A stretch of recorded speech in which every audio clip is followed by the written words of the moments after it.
So what is my final verdict? Which career path is better?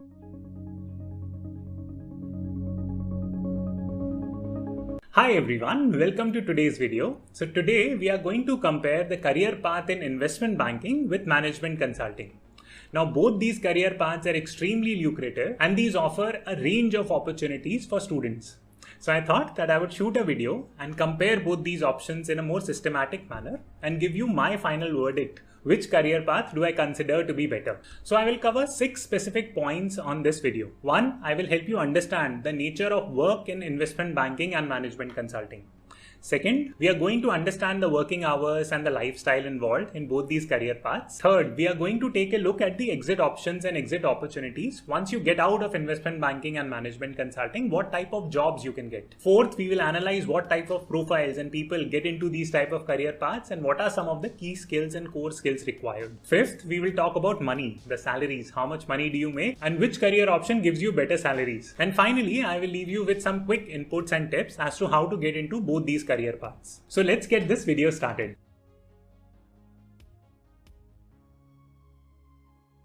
So let me quickly explain what investment bankers generally do. So investment bankers do a range of work, but predominantly they do 2 types of major works. So broadly speaking, investment banks help their clients invest in different asset classes. That is one of the key goals or key roles of an investment banking firm. Second, an investment banking firm also provides financial advisory / transaction services.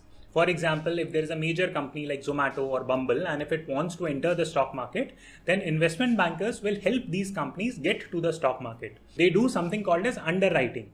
Now, predominantly, these are the 2 major works that investment banks do, but they also engage on a wide range of other buy-side and sell-side transactions, which would be very difficult for anyone to define. So I always love to give this analogy that honeybees get attracted to flower, that management consultants get attracted to money. So wherever there is money to be made, you will always find investment banks doing some kind of work there. Now, if we move on to management consulting, so if you look at firms like BCG, Bain, McKinsey, they solve something called as cases.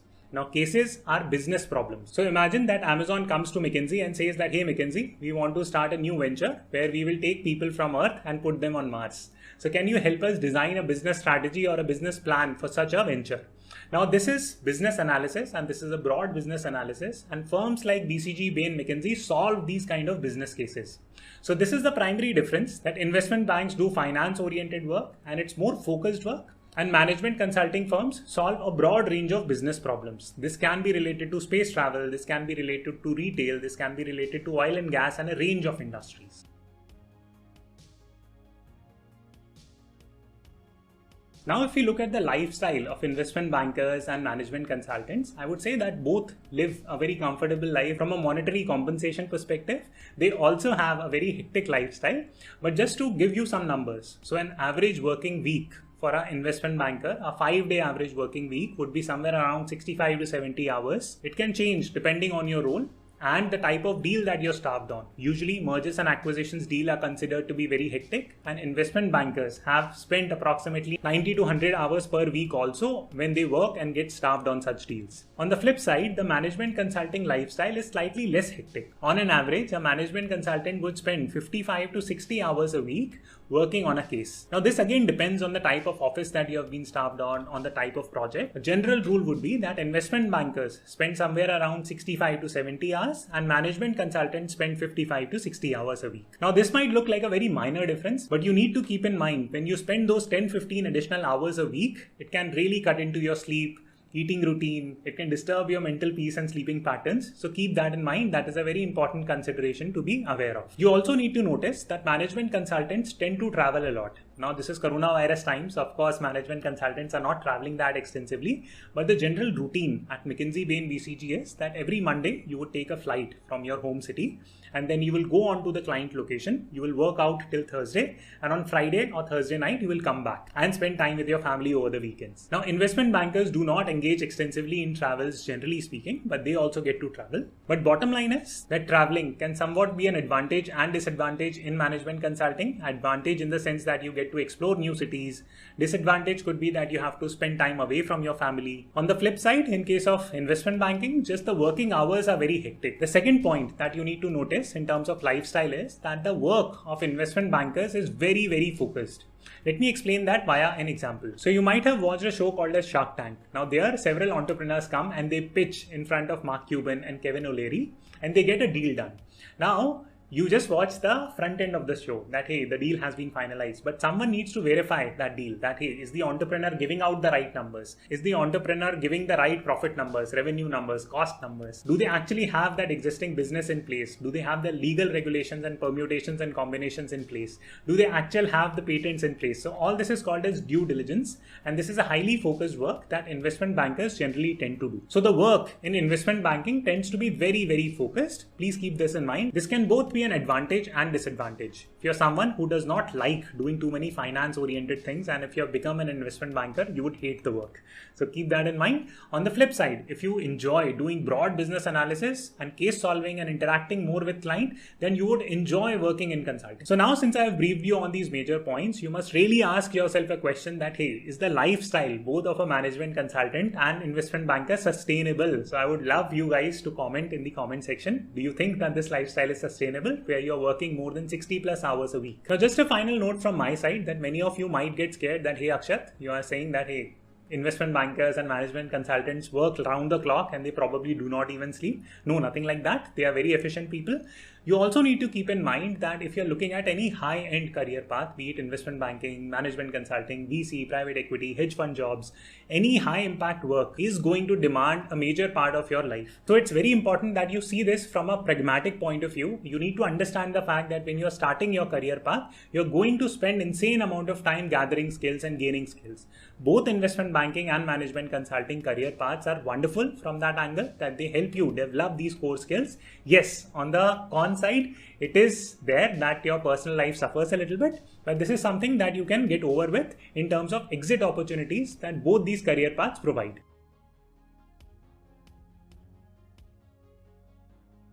Which brings us to the third part of the video, which is around exit options for management consultants and investment bankers. Now, when it comes to investment banking, majority of the people, after they get out of investment banking, they end up joining buy-side firms. For example, they will work with private equity, VC, hedge funds. These are called as buy-side roles, and majority of the roles are buy-side here. Many of the investment bankers end up doing an MBA. They switch to working in consulting or technology firms. Now, the range of options are truly dynamic for investment bankers. The point to be noted is that after being an investment banker, even if you join a tech firm, you're most likely going to work in a finance-oriented role. Now, many investment bankers choose to do an MBA or a master's degree. Post there, they take a break from investment banking and then they explore new career options. But again, the most likely exit option, even after an MBA for prior investment bankers, is either in investment banking or buy-side firms like private equity, hedge funds, VC firms, technology, and corporate HQ finance jobs. Now, management consulting firm, given the fact that it presents you literally a wide array of options and bouquet of options that you can execute. For example, you might know that Sundar Pichai was a management consultant. Even Isha Ambani was a management consultant at McKinsey after her time at Yale. Now, since the nature of management consulting jobs are general, that you work one day on an operations project, next day on a marketing project, next day on a technology project, you can literally take up a range of work or range of jobs in the corporate domain after you exit from a management consulting firm. Now, one very quick and important point that I would like to talk about is the field of entrepreneurship. So I worked as a management consultant and eventually I became an entrepreneur. So I really felt that being a management consultant really helped me out.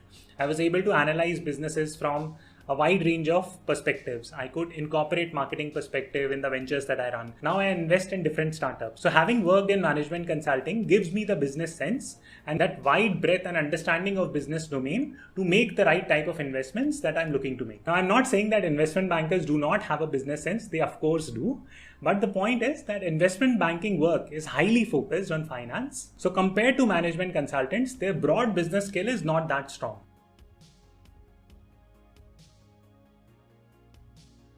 Now, fourth, let's very quickly take a look at what type of people get into management consulting and investment banking. So first and foremost, almost any firm is going to look for high caliber students and participants. Now, both these type of jobs, whether you want to work at JP Morgan, Morgan Stanley or McKinsey Bain BCG, you need to be a high performer. You need to have high GPA, high GMAT, GRE scores. These are all value adding points. Now, I do not mean to discourage you and say that, hey, if you're from a tier 2 college, you will not get into top tier investment banking or management consulting firms. Now, these firms do consider your brand value and brand equity very, very prominently. That's one. Now, second point, both these career paths require their candidates to have very strong discipline in quants. So if you're an engineer, that's an add-on. If you have a very high GMAT or quant score, that's an add-on. This becomes especially more prominent if you're working in investment banking, which is a numbers-driven industry. They explicitly test out your interview in such a manner that they get to assess your number crunching skills. On the flip side, if you're interviewing with management consulting organizations, they will look for your broad business skill set and broad business knowledge, how you analyze cases, and along the way, they will test out your number skills. An additional point here to notice is that both these industries, be it investment banking or management consulting, these are client-facing industries. So you engage and interact with clients a lot. So your communication skills need to be top-notch. So therefore, problem solving and communication skills are the number 1 and 2 skills that are required by management consulting and investment banking domains alike.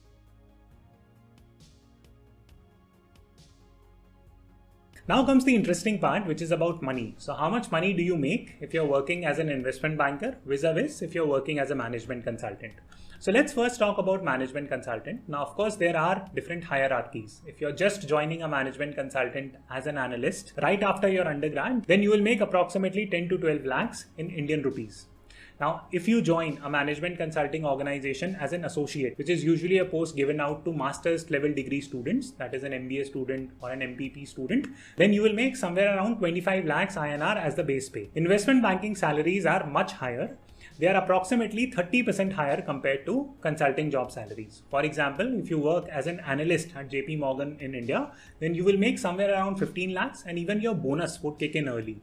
Similarly, if you're working post MBA at JP Morgan, then you might make approximately 35 lakhs. So that is the general rate for investment banking associate roles. Now, as you grow in your investment banking or your management consulting career path, your salary structure would change, but approximately there will be that 30% difference that will exist. That's point 1. And point 2, even your bonus will take a major hit. Now, just to very quickly talk about the bonus component, that investment bankers make much higher bonuses compared to management consultants. Now, it is very difficult for me to give you an estimate of what the difference in the bonus and management consulting and investment banking industry is. But since the entire investment banking industry operates on commission, depending on a good year, the bonuses can actually cloud your base salary. So your bonus can actually be higher than your base salary. So please keep that in mind. So net, investment banking is a much more lucrative career path if you're looking to make money in the short term.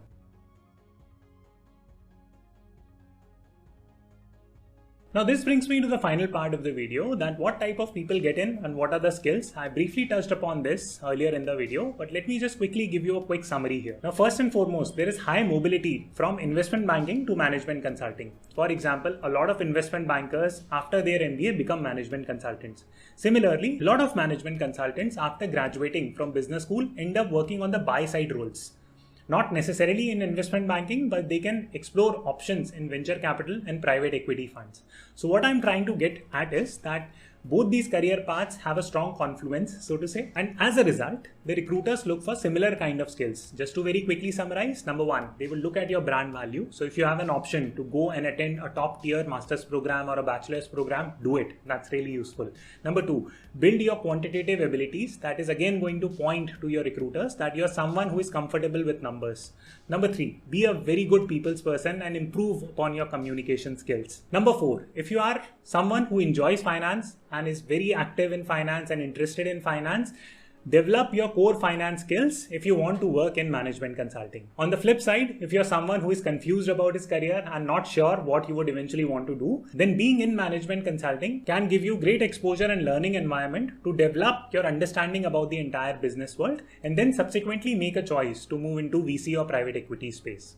So what is my final verdict? Which career path is better? So in my opinion, both career paths are really good, but it suits for certain type of people. For example, if you're like me, who wants to explore different types type of work, then management consulting might be a better option. If you are someone who is very interested and passionate about entrepreneurship, then being in management consulting can help you kickstart that career journey slightly more easily. On the flip side, if you're someone who really enjoys finance and is mad about finance, then being in investment banking can again prove to be a valuable opportunity. So I hope you enjoyed this video and found it to be insightful. If you did, please give it a thumbs up and drop in a comment. I would love to hear from you. Which career path would you pick and why?